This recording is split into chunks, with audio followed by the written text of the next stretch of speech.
Hey girlfriends, welcome back to another video. And today we're going to be talking about how to be the best version of yourself for 2026. I'm so excited, guys.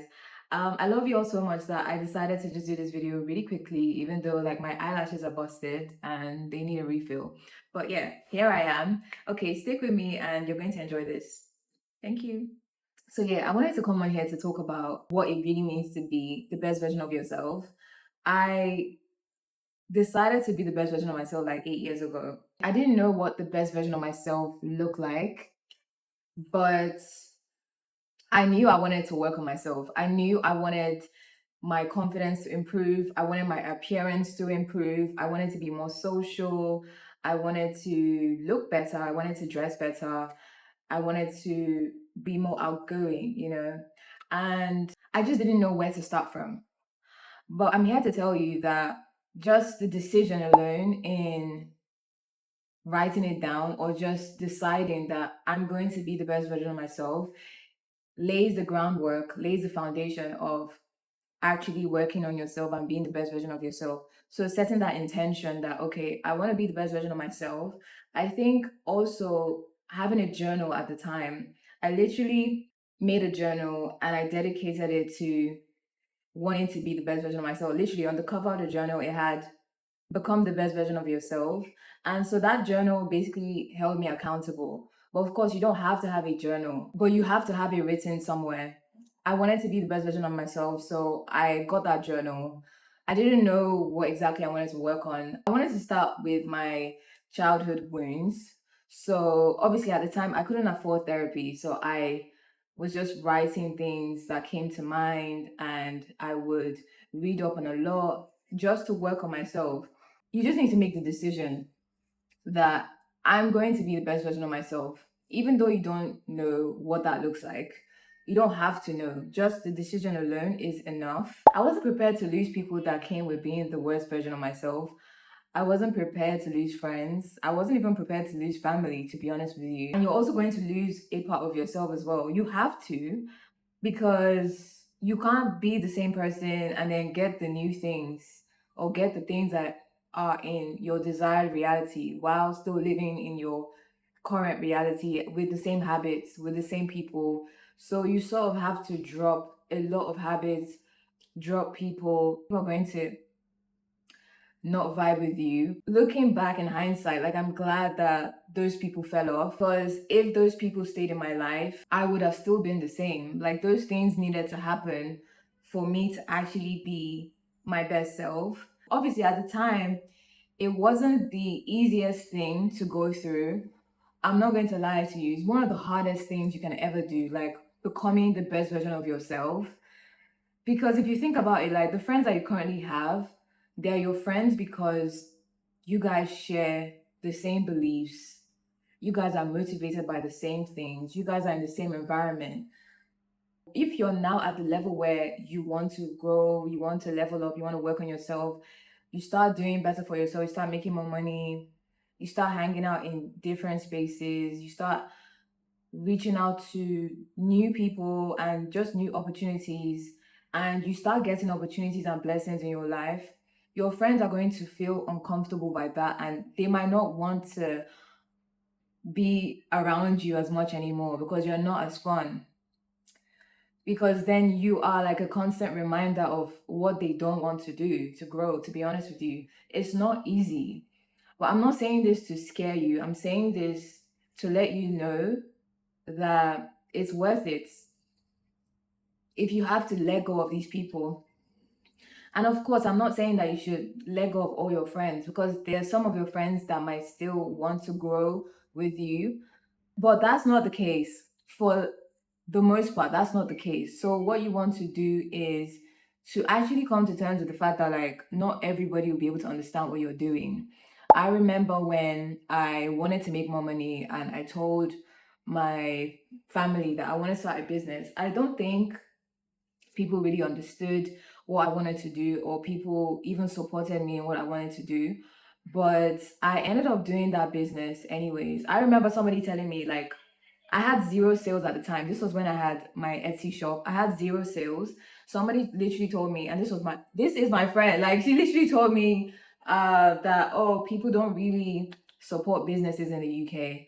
And guess what? Like, that business has over 8,000 sales today. If God has put a dream in your heart, if God has given you a vision and you don't follow through with that vision, you're going to be miserable.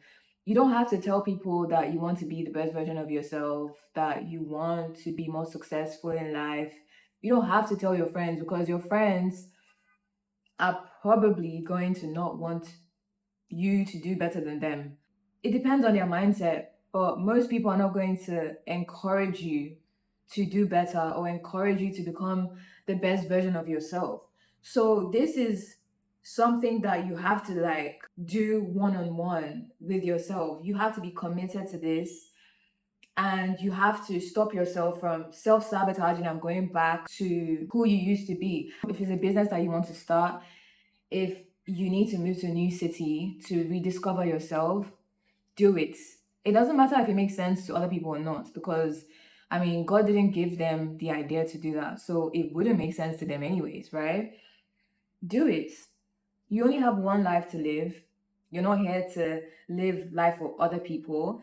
And I'm not going to lie, like, just even witnessing what's happening on social media and like seeing that people have lost their lives in horrendous ways, it awakens something in me. It makes me feel like I need to actually do every single thing that I set my mind to do. Like, I can't allow the opinions of other people to stop me from doing what I need to do to get to the next level. And I'm saying this because I'm not perfect myself. There's still areas of my life where I feel like, okay, I need to improve. I'm honest to myself enough to be like, okay, I don't like this. How can I improve? How can I do better? And of course, that comes from like learning from other people who are in a space where you want to be, or learning from other people who have overcome what you're currently trying to overcome. Becoming the best version of yourself isn't really about pretty pictures. I know TikTok and Instagram makes it look like these things are so easy. Just do a vision board, and then in the next year, you have everything that you want. It can be very discouraging as well, like if you've done your vision board and you haven't achieved anything, right? So, what you need to do is you can still do your vision board, but you need to have an action list. Let's say you wanted to go out more. You can't just put pictures of travel destinations, clubs, and concerts on your vision board. How are you actually going to achieve that? Behind every goal, you need to know what you're doing towards that goal every month. Otherwise, you're not going to do it. It's not going to happen. And you have to start with the baby steps. Like, okay, I want to save $100 a month. How am I going to do that? Maybe you're saving $10 a day. Of course, like $10 a day might be a bit too much for some people, and $10 a day ends up being $300. But you know what I mean. You have to have an action towards every single goal that's on your vision board. You can't just have a goal and then just leave it there and yeah, like it's gonna sort itself out. No, you have to constantly show up. You have to constantly do the uncomfortable thing. It's so uncomfortable, guys. It's so uncomfortable. I like Never in a million years would I think that I would get on camera to talk about anything. Honestly, I hated public speaking in school. I didn't like it. In fact, I wanted to run away from a course that I was going to be on. Actually, no, I wanted to run away from a course that I signed on to. I ended up doing that course. I wanted to run away from it because it had public speaking. That's literally the most, I find that so uncomfortable. But like, here we are, we're doing this video. I'm doing this video for you because I love you and I want the best for you.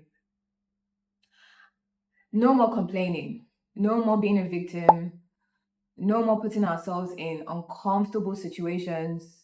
And I'm not talking about uncomfortable situations for your greater good. I'm talking about toxic situations that don't serve you. I was so tired of being the same and living the same life and repeating the same year day in, day out. I wanted something to change.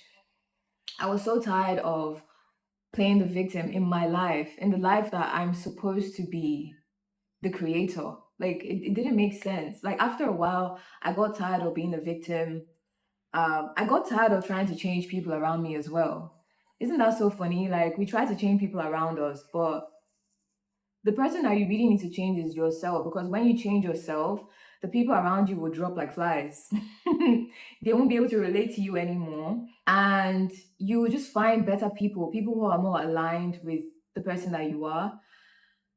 Yeah, it's the most rewarding and most challenging thing that I've ever been through, but it's so necessary. And be kind. Speak life into yourself. I think one of the best things that I did for myself was to stop being critical of myself, to stop judging myself, to stop saying bad things about myself, whether I'm thinking about it or whether I'm speaking it like vocally. I had to be very intentional with that. And it's so sneaky as well, because you might not realize how bad you speak about yourself until you really take the time to observe the thoughts that you have on a daily basis. Those thoughts are forming your future. If there's anything that you take away from this video, is that your thoughts, how you think about yourself, even if you don't believe it, eventually you start to believe it. It kind of reminds me of I don't know if you guys have seen it, the rice experiments on TikTok. So we have like three different test tubes, like all of them have rice. One of them you speak negativity, doubt, failure, and criticism. The second one is you're just neutral. The third one, it's all love, it's all positivity, it's empowerment. The final results will shock you. Like the one where it's neutral, it looks bad. It looks visibly spoiled because of neglect, which shows you that neglect is just as bad as negativity. But negativity is way worse. The negativity test tubes look way worse. And then the test tube with the positivity, joy, happiness, love, all the good stuff that you could possibly say to rice, like it just is evident that that test tube looks the best. And in fact, what's amazing is it didn't spoil. Like out of the three test tubes, the rice looks the same. It looks untouched. Like imagine leaving rice for 2 weeks and it doesn't spoil. You know, your body is made up of molecules, water. We are made up of like 70% water. And these water molecules, they vibrate at a certain frequency. And so they can hear you when you say horrible things to yourself, when you think horrible things about yourself and your life and where you are currently. So, one of the best things you can do is to constantly speak positivity into your life. I don't care if your current situation is bad, it's not going to get better by speaking negativity into your life. It's not going to get better that way. When God has delivered you from something, like He's literally removed you from that toxic relationship, He's removed you from that toxic situation, do not go back. Do not go back. You have to keep moving forward. Keep moving forward. Keep moving forward. Because there's nothing in your past. You've lived it. You've seen how bad it can be. But how good can it really get? Start using your mind to create the best version of yourself. Start visualizing yourself as the best version of yourself. Start visualizing yourself in the best locations, the best outfits, with the best people, with the best career, in the best city, in the best home that you can possibly imagine for yourself. If you want to be the best version of yourself, yeah, you have to decenter men for a while. You can't prioritize romantic relationships. The reason why I say that is a lot of romantic relationships can be very draining. They don't all have to be, but some of them can be very draining. And let me speak from experience. The time that I've been single, I've had a lot more energy to focus on my craft and whatever it is that I wanted to create. Women are very powerful creatures. That's why, like, you can get with a guy, and because of your love, because of your nurturing, the guy starts to look really, really good. I mean, this is just from observation, but like the women that I've seen that were doing fine, they were doing okay, and then they got into relationships that weren't good for them. But then the man had like a major glow up, and then the woman just literally either stayed the same, stayed stagnant, or just declined in her appearance. Not just her appearance, like her life just went downhill. So I do think that if you want to be the best version of yourself, you have to prioritize you. You can't prioritize romantic relationships, especially when you are not confident, when you don't have high self esteem, high self worth. Don't think that a guy is going to be the one to fix you. Having a man is just a bonus and not the whole tea. You know, it's not the whole thing. It's not the whole package. But yeah, that's everything I have to say for this video. I really hope that we can work on being our best selves this year. Let me know what you want to work on this year so that we can hold ourselves accountable. And let me know if you have any thoughts for the next video. Yes, thank you for watching, and I'll see you in the next one. Bye. Mwah.